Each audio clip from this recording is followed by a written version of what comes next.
Sweet. Okay, I'm gonna start with you, sir. So, you were in a movie with my friend Charlie.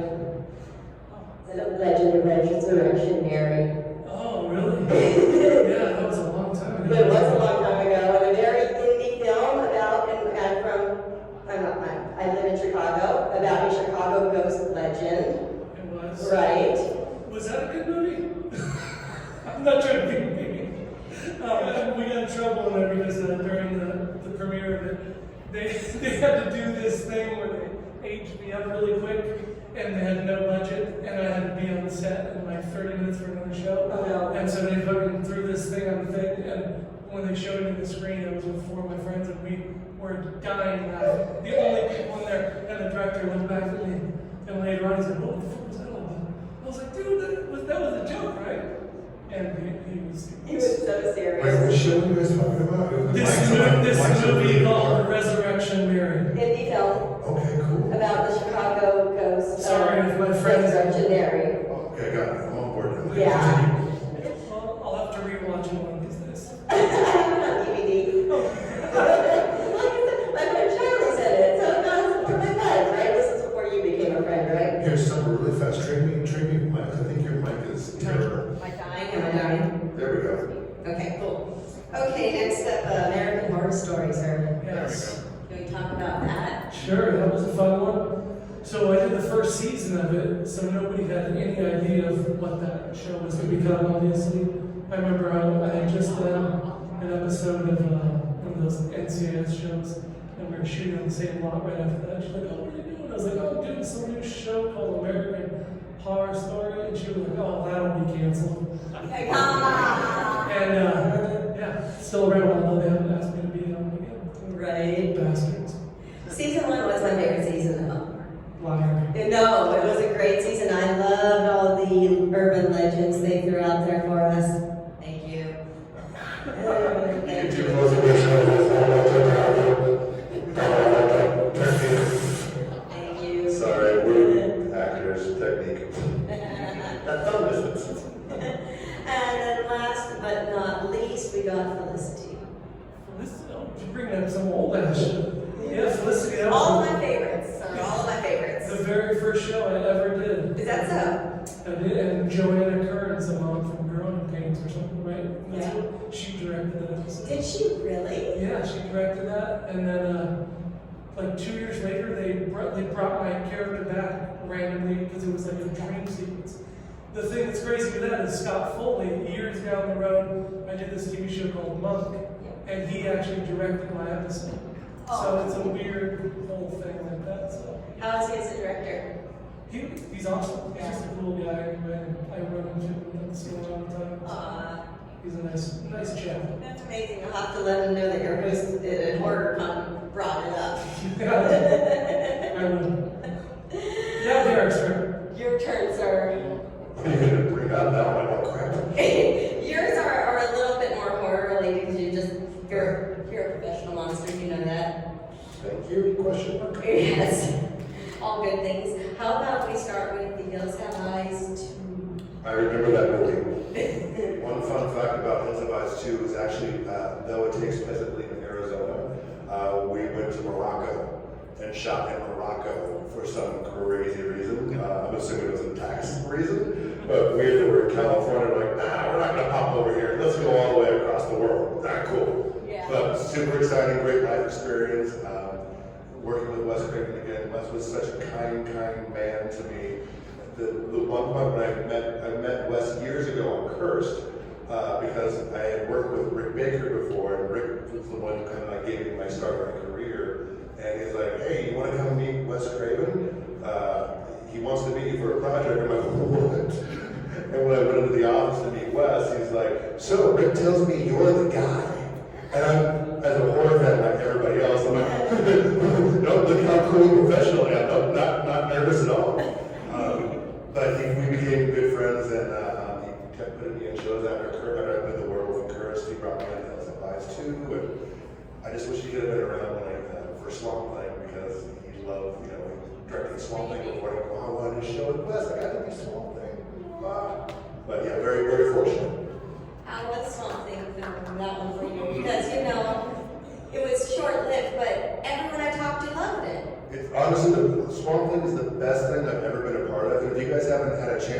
because I'm in it, and as a horror fan to another horror fan, I have never heard one negative word about it. It's like 94 percentile on Rotten Tomatoes, and we made it. James Wan is our producer, and James Wan, who's one of us, he made it for horror fans. It's hard R, gothic horror. James Wan produced. I think it was like $100 million, which is insane. And the reason it was canceled had nothing to do with our show, but honestly, it's the best project I've ever been a part of, and we all kind of knew we had to get involved.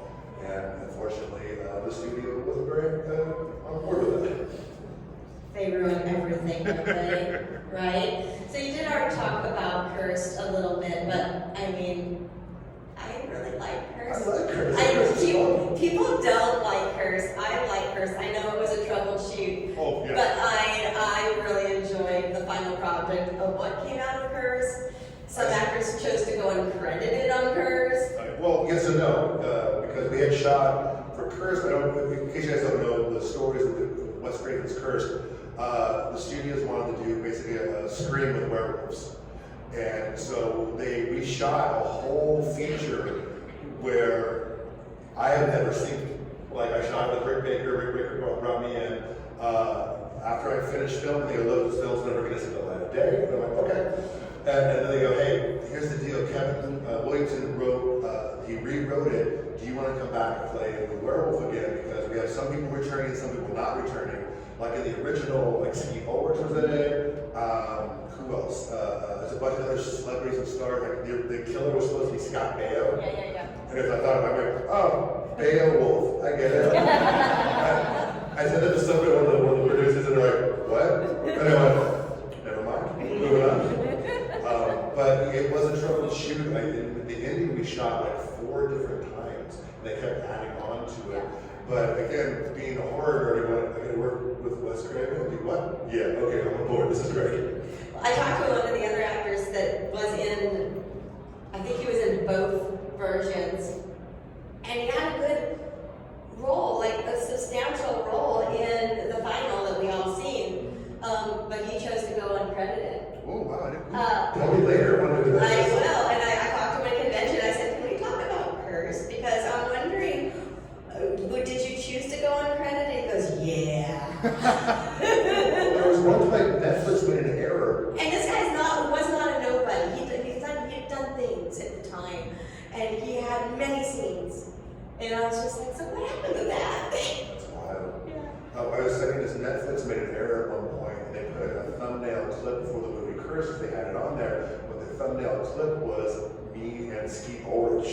Where I'm literally like, they're we made a mistake. But a lot of fans caught it. Like, wait, Stevenson? What? So really, really wild. Yeah, a lot of history, guys. We're dishing the dirt. And 2 more for you. I know. Hatchet 3. We all love us some Hatchet in this room, I think, right? Adam Green is a lovely, lovely human being. Adam is also like, him and James, like, well, they're both giant horror fans. And working with Adam, I asked Adam, every time you write a character for me in any project you do, they're always a douchebag. Why? And with Adam replied this, if you were me, he goes, oh yeah, thanks buddy. Yeah, real close, me and Green, yeah. Do this big Christmas with Green, yeah, thanks a lot Green, getting shirt. He's the sweetest dude in the world. I love him. He's so nice. And I will not be mad if you don't remember this. You were credited on IMDb. I don't even know if it's true. Right. But I was a die-hard Passions fan. I am not kidding. Oh yeah. Can we talk about Passions, if you remember? Is that even true? It is true. Okay. Elaborate. I did an episode of the soap opera Passions. Guys, settle down. No stage seats. I know everyone's losing their minds. I'm losing my mind right here. No, I came in for a day and I was unaware of how they shot soap operas, where it is go, go, go, go, and I was like, what is happening? So I played like a prisoner in a jail cell. I had to like threaten the guy or beat him up or something. And literally, we did it like 1 or 2 takes. Or, okay, we're done. Moving on. And I'm like, what? I thought we just warmed up. No, we were not. Okay. Yeah. Oh, you're happy. Okay. Yeah, really wild and weird. Yeah. Wild and You weird. played a prisoner, I played a drug dealer. No, soap opera family right here. Guys, sorry, we're bragging. No big deal. No, so yeah, that was my favorite show. But you know, it's so hard to pick out each individual character because you only see it once. It's gone. It's gone. You never get to see it again, right? And it's like, is this even true? And so yeah, I had to ask. So funny. I love that show. I may or may not own a lot of it on DVD. Like someone ripped it from their VHS, and I haven't watched it, but someone gifted it to me for Christmas a few years ago. And so I have every episode, 5 days a week, for like 9 years on DVD. I'll be the person in the audience right now going, why the fuck are we talking about Passions? Passions was a horror soap opera. This is not Passions panel. It was like Dark Shadows, okay? It was horror, right? Yeah. Witches, living dolls, and shit. Okay, guys, audience questions. Do we got them? Because I can talk about Passions all day long. No? All right, so about Passions. I'm just kidding. Are we sure we don't have any right now? All right, okay. Okay, I have a big thing for horror-related television shows, so could you tell us about your experiences on True Blood and also on Dexter? Oh, sure. Fine. Aaron, Dexter, yeah, that was a good one. That was actually one of the only shows I'd ever been offered. Never been offered anything when I was shooting American Horror Story, and they said, "Hey, you want this part?" I was like, "Fuck yeah!" And yeah, so it was crazy. We got to shoot that. I played Doomsday in season 6, one of the followers of Colin Hanks' character on there. And I think there was one of 2 people who ever got killed by Dexter, not strapped down to the table. I was killed by being stabbed in the heart when he caught me on the boat when I was killing a hooker. Fun times, right? But yeah, that was it was a great show, and it was weird because I already knew Colin a little bit, and my very first movie I ever did was Catch Me If You Can with his dad Tom Hanks. So it was like cool. 6 Degrees of Kevin Bacon thing going on. So yeah, it was a blast. Had fun times. Yeah, I think for True Blood, I came in for 2 episodes towards the end of the season. I forget the character's name. I killed one of the lead characters off camera, but I didn't think that I actually killed her. I go, oh, she's been around forever. There's no way there's going to kill her off camera. Oh no, that's exactly what happened. I have no idea why. But I do remember everyone was really delightful on the show. I remember meeting Anna Paquin, but when I first came, I remember coming over to her and for the scene and introducing myself, and her doing this. Like I'm this like bloody vampire, big burly vampire, where I'm like the scene is I'm sucking on like a person's arm, or whatever. And I come up there and I all gross and I make it sexual, like where I should suck blood from her, terrible. But at one point I'm like, oh, hi, I'm Derek. I'm just being myself. Just, you're got and she walked out. I'm like, okay, nice to meet you. This is cool. But no, she was super sweet. But it was a wild experience. But thank you for asking, my friend. That was a good impression, Guys, I'm known for my voiceover stuff. Pretty good. But feel free, if you guys have any questions about it, don't feel shy. We're all horror fans. It could be stuff that we're not even a part of. Like, oh, you want to debate different movies? I'm down. Like, I love it. I got more questions, but this is your show, guys. Don't be shy. Yeah. I'm curious, were you guys fans of Friday the 13th franchise before? And if so, do you have a favorite of the series? 100% yes. Before me being an actor, I'm a huge horror nut, and Friday the 13th is my favorite franchise, and Jason is my favorite horror character. And it was so surreal to be able to play Jason. So much of the fact that I met with casting, they were like, hey, are you familiar with the series? And I started rattling off all the other series. I go, well, part 4 is my favorite, Ted White's my favorite guy. But you know, I started breaking it down there. What? Like, oh, yeah, I'm a nerd. But then also we started talking about the character, and I started breaking down, like I started getting into Greek mass theory and different ways to approach, and then they're like, you might be overqualified for this. And I go, I am not at all. What about yourself? Oh, everybody always hates me for this because I never liked horror and stuff really, so I was always scared of it. Fix that. Derek, come back. I need you. No, I was always scared of it because Poltergeist, when the clown came out from under the bed, I was always terrified of that. My mom was like an antique clown dolls. And so my brother would fucking come into the Oh, room no. and had little bells on it and would jingle it. And hello? What's going on? And he'd just keep doing it and then fucking jump on the thing. And he would do that all the time. And so I was always terrified to watch it. And then Pet Cemetery, when the kid came out and sliced the person's Achilles tendon. And I mean, the list goes on, so I just was always scared of those type of things, so I never got into it. And now half my career is in horror movies. Wow, that's so And when I cool. did Friday the 13th, Yeah, yeah. it was one of those things that I kind of got off for that too, because I did The Hitcher with Brad. And then Brad called me and said, hey dude, do you want to play this guy who gets his head cut off? And I was like, shit, dude, that's awesome. And then I remember on set, they were like, oh yeah, dude, later on, this is going to be cool because you'll be known for this, and I had no idea what he was talking about. Oh wow, that's so neat. So, Who else? I'm assuming everybody was that with the show I had. Who else was traumatized by that damn clown and Poltergeist? Yes. Like, I absolutely. okay, thank you. We're all in therapy together.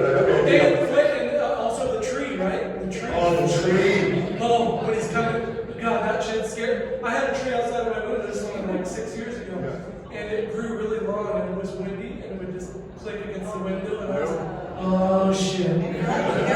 Cut the branches. You know the scene that traumatized me in Poltergeist, which is a PG movie, and I saw it when I was 10, was not the clown, not the tree, not the other things, not the skeletons, but dude ripping off his face and chunks in the sink. That got me so bad, and there's only been 3 gore scenes in the horror films that have ever affected me ever, to the point where I had a reaction and had to turn it off.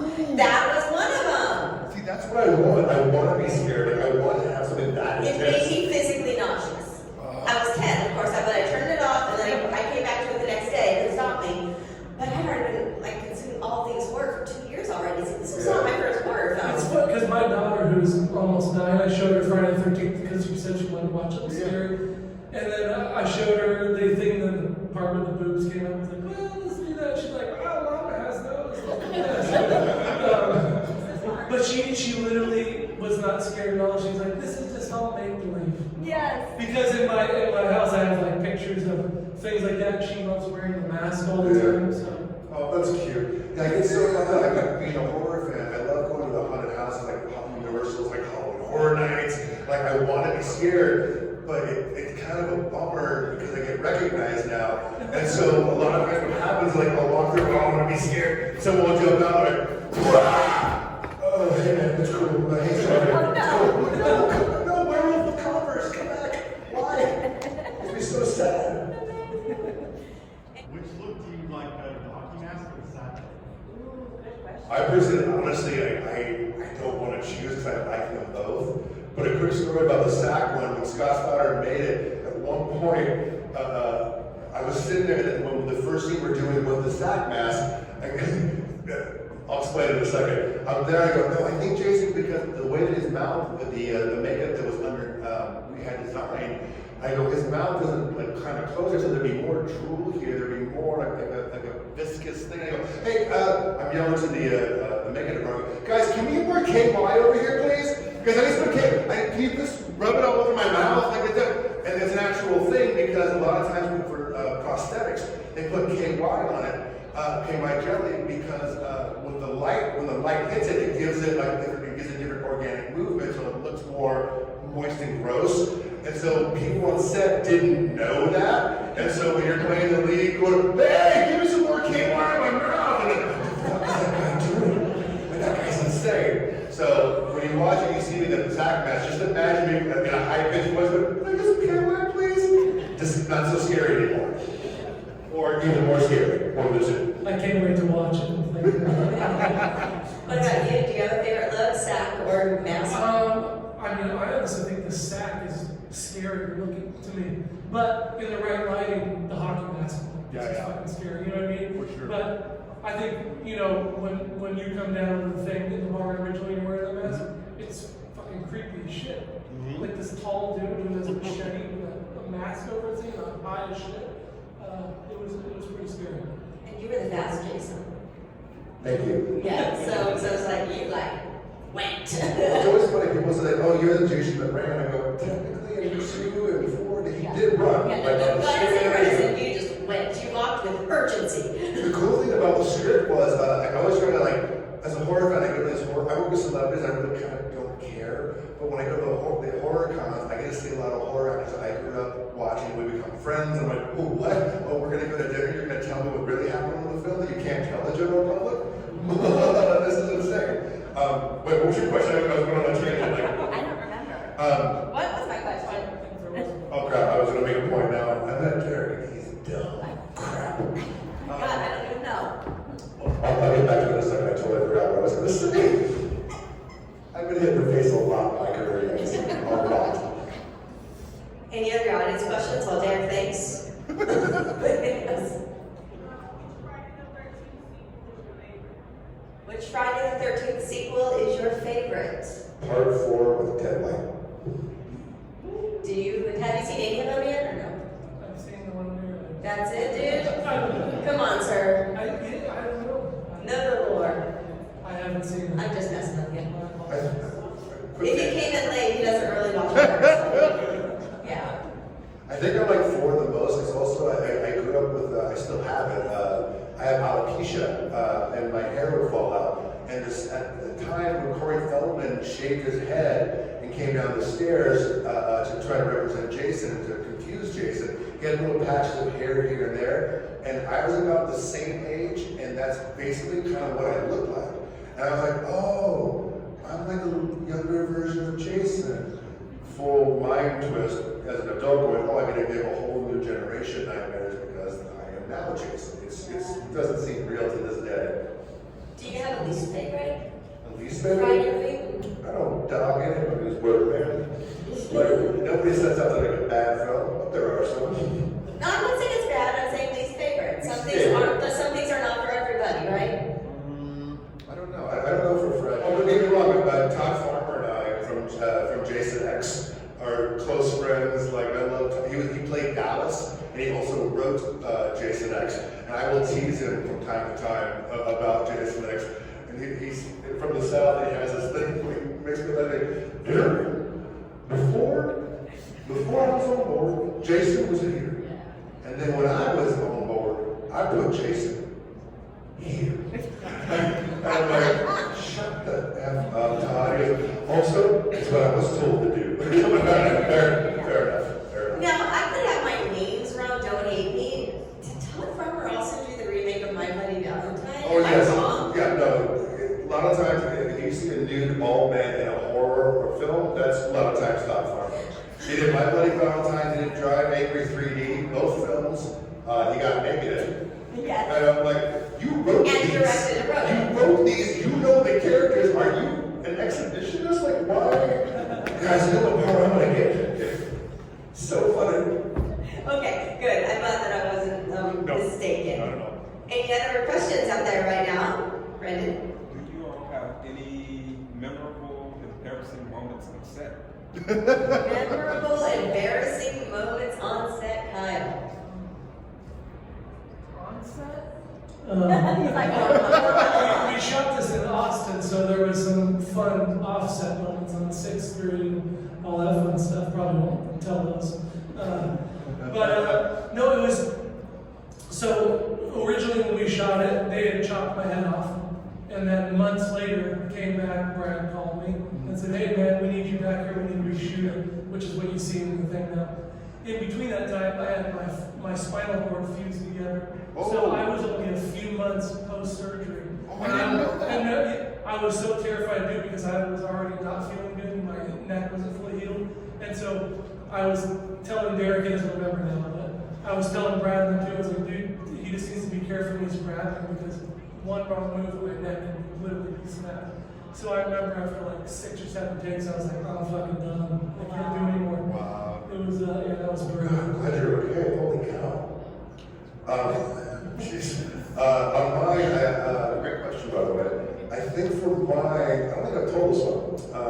Down when I'm in the mining tunnels, the scene where Padalecki and Panabaker trigger the alarm, and I know they're there, and Jason's working, he gets pissed off, and he just bolts out after aggressively to find out who's trespassing. area. During one of the takes, because when you're wearing the mask, I have one eye covered up, so you lose some of your depth perception. And being that it's a lower ceiling, and there's different things hanging from time to time. The first take we did, they yell action. I get up, pissed off, and like a freaking strip, like a giant train, going towards where the sound is. There's a beam, support beam about this tall, and I'm running with my peripheral vision looking here for all the debris on the ground. I literally go poof, and legs up in the air, flat back, like on the ground. You hear one of the producers go, and cut. Derek, you okay? Laying on the ground. Yeah, life, pain is temporary, film is forever. Yeah, that was one of my, champion. I'm a professional, guys. I'm professional. That was Brad laughing for sure. Probably. Yes. Derek, had you met any of the actors who played Jason before you got the role? No, that was like a wild thing, because like being a big fan, like I didn't meet them until doing cons later on. And like that was just a wild thing going on. I feel like I'm jumping in my TV, and a lot of the guys became friends. And originally when I met Hodder, he was very kind of standoffish and kind of like, oh hey man, and he was like yeah, hey.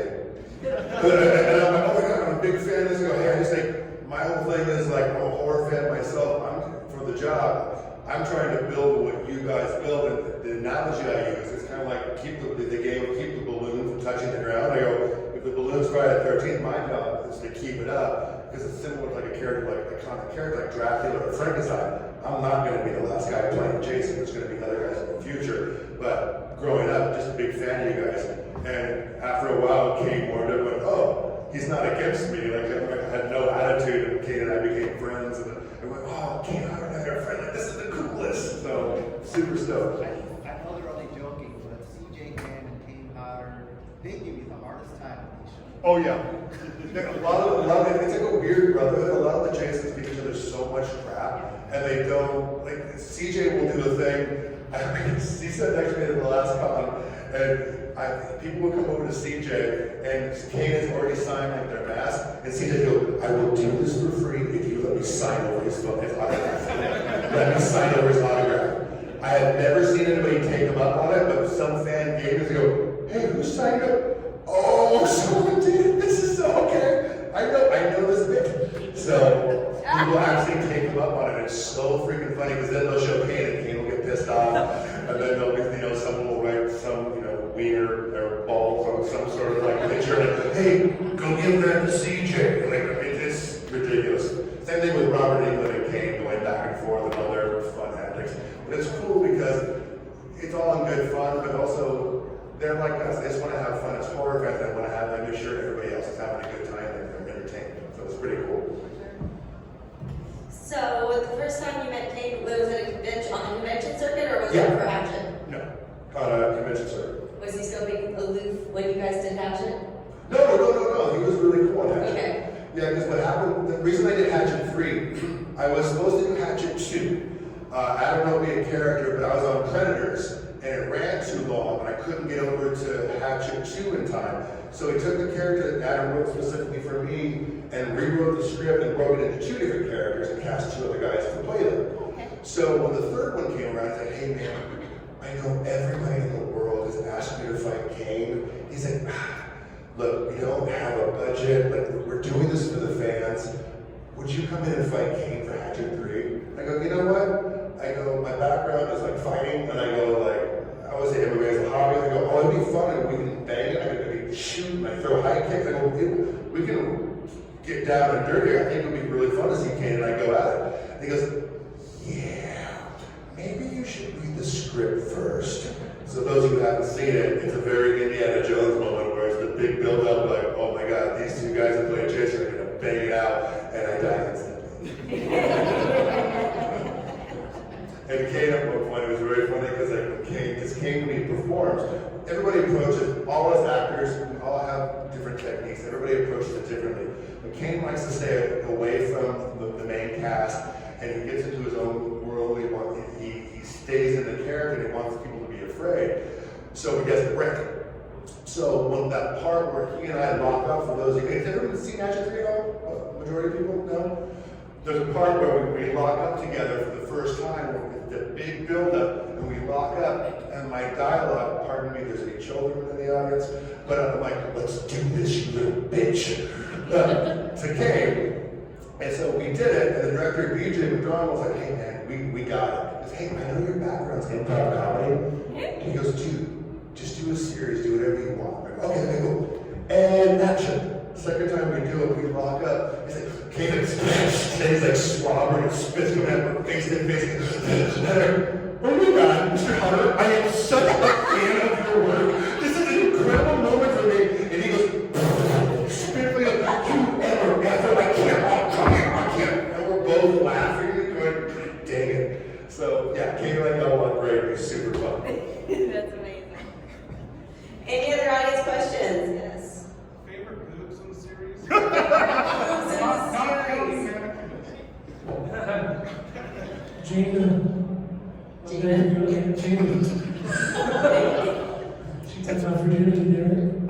Gina, he's referring to was when he called the girl. He's improvising. A lot of the stuff. By the way, people don't know, Yes. Kyle is absolutely brilliantly hilarious. A lot of his stuff in that scene, he's improvising with Gina, the girl, and the actual the fold out dirty magazine. He names her. The only scripted thing was with me and Jared when I talked to him and said one line about his sister. All the other stuff, that was never in the script. Brad just said, go fucking do something with that man. So yeah. My favorite moves in Friday the 13th franchise would probably be Shelly's.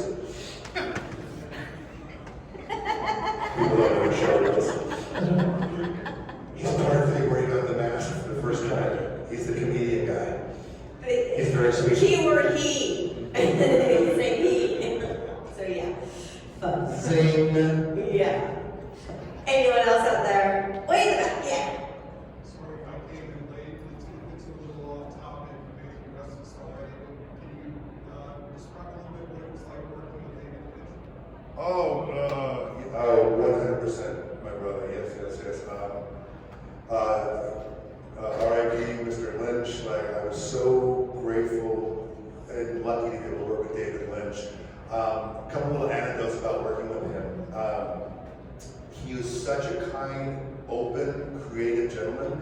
Like when I first meet him, like it's David Lynch. Like, he's a legend, and he's like, so what are you thinking about for the scene?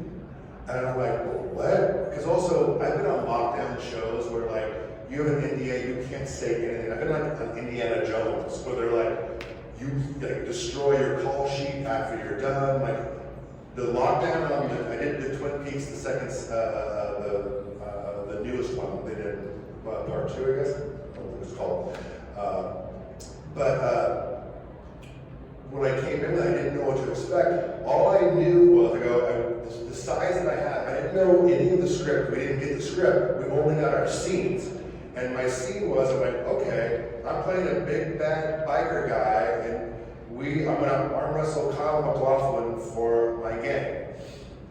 Okay, and that's all I knew. I didn't have any context. I would go around to some of the other cast and crew. I go, hey, is this gonna be like a TV show? Is this a movie for Twin Peaks? What? And this is what I got. And would walk out. No one would say anything. What is going on?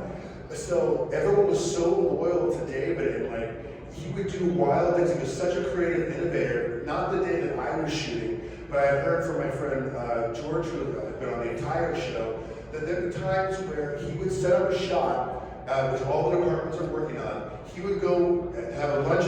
All of us would have a lunch break. David would go and meditate, and come back and go, hey, I had this vision while I was meditating. Let's not do this. What's over here? Let's build. And normally crews would freak out because they have to change everything and go work even harder.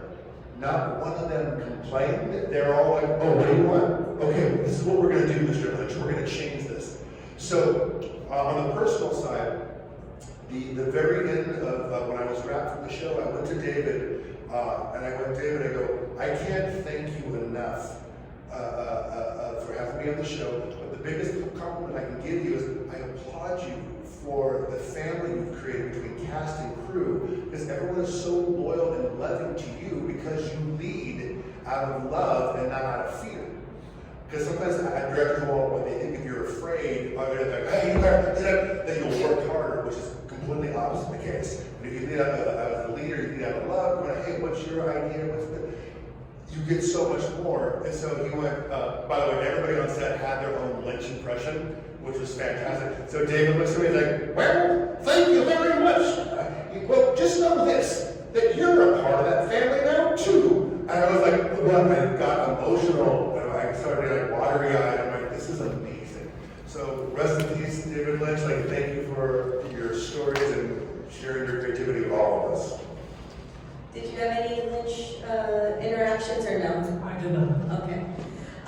Okay, so one final question before I let you guys loose from me. I would love to know, you guys have both been in this industry for so long, you've learned a lot.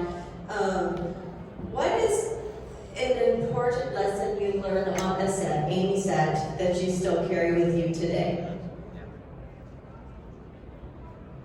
Okay, I'll go. Honestly, I think it's just being respectful and kind and treating everybody with dignity and kindness. Honestly, because I've been on some sets where directors or other people are assholes and it ruins the whole vibe. You don't even feel like doing the show anymore.